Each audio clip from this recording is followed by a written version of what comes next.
पर 19 दिनों से जारी इसराइल के बमबाजी और फौजी हमले के खिलाफ बाद नमाज जुमा इकरा मस्जिद नई बस्ती के सामने से नौजवान और मासूम बच्चों ने मासूम फलस्तीनियों की हिमायत और इसराइल के खिलाफ एहतजाजी रैली निकाली।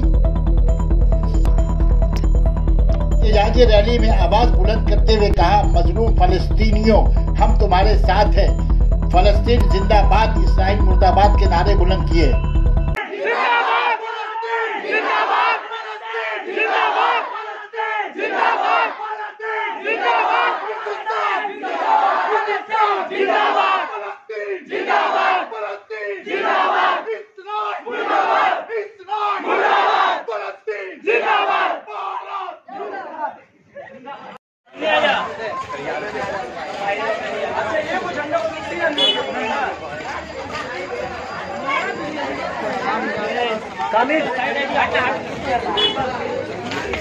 सामने पानी है।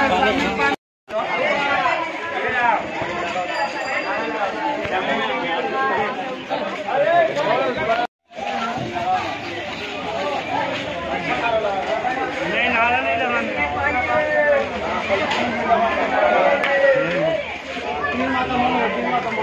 यहाँ नहीं जो करना तीन माता मोड़ अपना अपना मान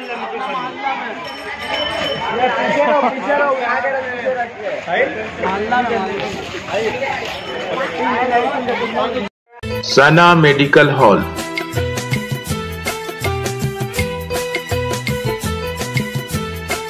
%10 discount on every medicine.